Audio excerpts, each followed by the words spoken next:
Beginilah kesibukan artis Titi DJ, Mutia Kasim, Indra Lesmana dan sutradara Joy Dimas di acara audisi perdana program Indonesian Idol yang digelar di Kota Medan pada hari Selasa hingga Kamis kemarin. Mereka tampak terlihat sangat serius menyeleksi ribuan peserta Indonesian Idol yang tidak saja datang dari Kota Medan, tapi juga dari kota-kota lain di Pulau Sumatera. Keikutsertaan mereka dalam ajang Indonesian Idol itu tidak lain sebagai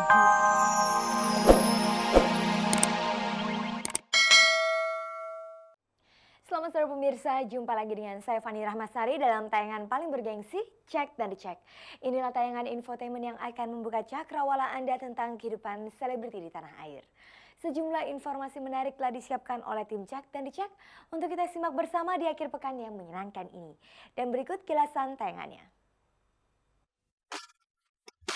Ketika sedang makan malam di kawasan kaki lima di Medan, Katon Bagaskara dan istrinya Ira Wibowo malah didaulat menyanyi di hadapan pengunjung.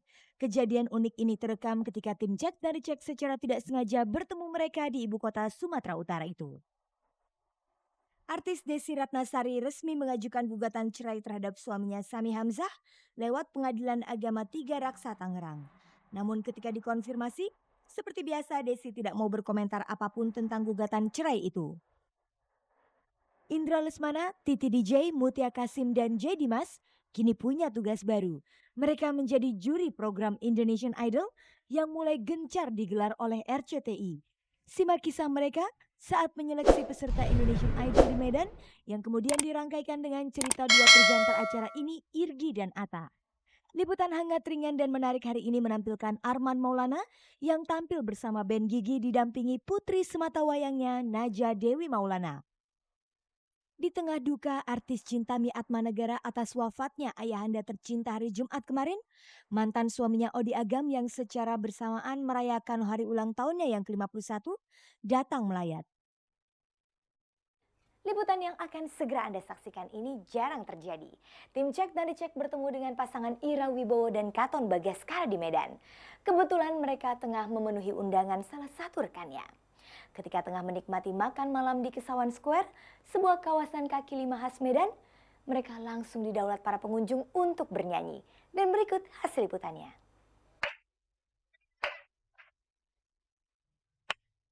Maksud hati ingin menikmati suasana kaki lima di Kesawan Square Medan sambil makan malam bersama istri. Tapi apa daya, Katon Bagaskara tidak kuasa menolak permintaan masyarakat setempat yang kebetulan berada di sana untuk bernyanyi. Akhirnya vokalis Club Project ini membawakan lagu Yogyakarta. Ini memang pengalaman unik Katon dan Ira. Peristiwa ini juga secara spontan direkam oleh tim Cek dari Cek yang kebetulan sedang berada di Medan untuk liputan audisi Indonesian Idol dan secara tidak sengaja bertemu dengan pasangan ini. Semula Katon dan Ira hanya ingin makan malam saja setelah seharian berada di Medan untuk memenuhi sebuah undangan show. Namun karena terus-menerus didesak, mau tidak mau ayah tiga anak ini bernyanyi di depan mejanya. Walaupun hanya berbekal gitar akustik, aksi Katon mengamen dadakan itu sangat menghibur masyarakat kota Medan. Akhirnya secara bersama-sama, Katon, Ira dan warga setempat melantunkan beberapa lagu Club Project.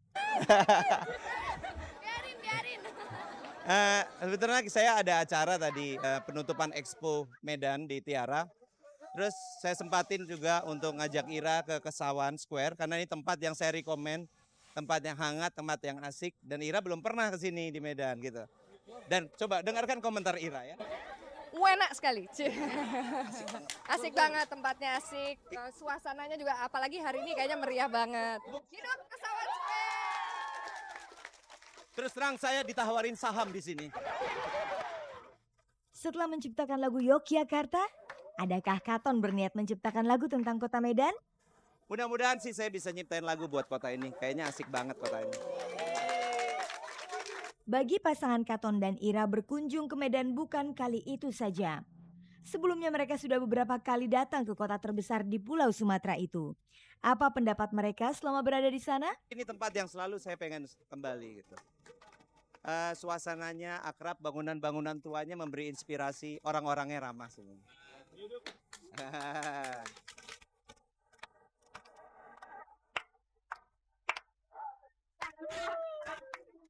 Dalam beberapa bulan ke depan, sutradara J. Dimas, pembawa acara Mutia Kasim, penyanyi Titi DJ dan juga musisi Indra Lesmana akan menghadapi pekerjaan yang cukup berat. Mereka berempat adalah juri untuk acara Indonesian Idol yang harus menyeleksi puluhan ribu peserta audisi di seluruh Indonesia untuk kemudian mendapatkan para finalis. Selain 4 orang juri ini, masih ada lagi 2 orang yang juga berperan cukup besar dalam acara Indonesian Idol, yaitu 2 presenter Irgi dan Atta.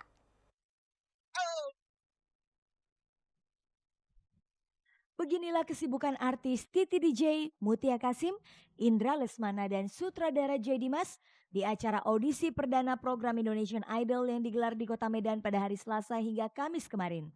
Mereka tampak terlihat sangat serius menyeleksi ribuan peserta Indonesian Idol yang tidak saja datang dari Kota Medan, tapi juga dari kota-kota lain di Pulau Sumatera. Keikutsertaan mereka dalam ajang Indonesian Idol itu tidak lain sebagai juri yang bertugas menyaring peserta berdasarkan talentanya masing-masing. Musisi Indra Lesmana misalnya, selain sebagai ketua dewan juri, ia juga bertindak sebagai juri khusus yang menyaring bakat peserta dari segi kualitas bernyanyi. Bagi mantan suami artis Sofia Latjuba itu, cukup sulit menyaring ribuan peserta yang memiliki kualitas bernyanyi rata-rata hampir sama. Kita tahu bahwa American Idol datangnya dari UK, dari Pop Idol, di mana kemudian ada World Idol. Jadi jelas yang dicari adalah seorang penyanyi yang mempunyai kemampuan sebaik mungkin untuk menjadi seorang penyanyi rekaman yang baik dan bahkan bisa mewakili Indonesia untuk internasional kalau World Idol bisa diadakan lagi selanjutnya. Seperti kita ketahui dalam program American Idol, ada 3 juri dengan karakter masing-masing.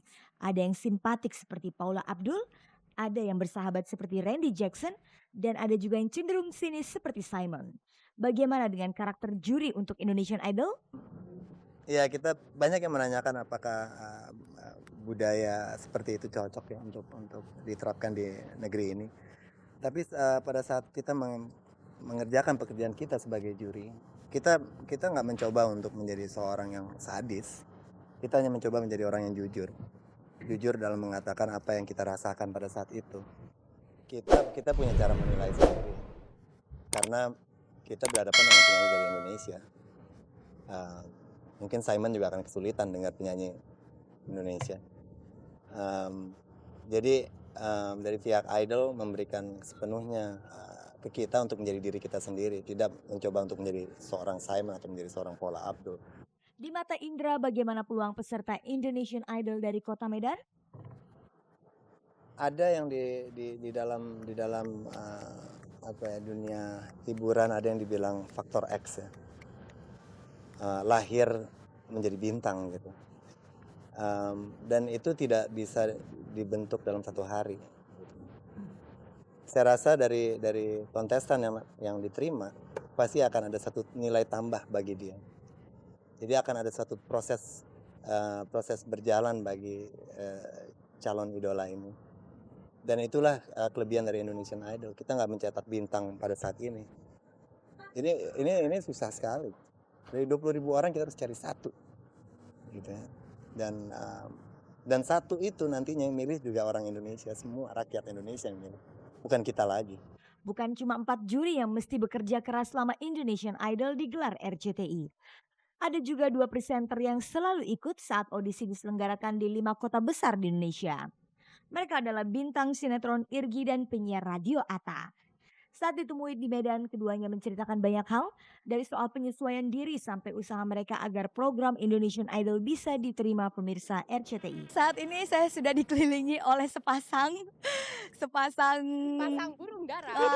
baru ditemukan, dan mereka inilah host dari Indonesian Idol, Atta, halo, dan juga Irgi. Iya. Nih yang paling menarik nih mau ditanyain nih, gimana rasanya akhirnya setelah terpilih menjadi host Indonesian Idol mengalahkan ribuan calon peserta? Menyenangkan banget ya, menyenangkan banget, and I get to work with Irgi and the whole crew dari Indonesian Idol, so it's quite fun, menyenangkan. Ya, saya sih cuman bersyukur aja, pokoknya alhamdulillah. Cuman doain aja supaya acara ini sukses, terus kita juga bisa ngebawa teman-teman menikmati acara ini. Nyangka nggak sih atau berharap nggak sih untuk jadi host Indonesian Idol? Nyangka sih enggak ya, berharap ya siapa sih yang nggak berharap ya. Aku sih jujur aja, siapa sih yang nggak berharap gitu ya. Cuman maksud aku tujuan aku di sini adalah memang membantu seseorang untuk mewujudkan impiannya yaitu menjadi seorang idola, itu aja. Ya sama, kalau berharap memang gitu kan, tapi kalau nyangka nggak nyangka kalau ternyata kepilih. Bisa ceritain nggak awalnya prosesnya dari casting hingga akhirnya terpilih itu ada sesuatu yang menarik nggak dari proses itu?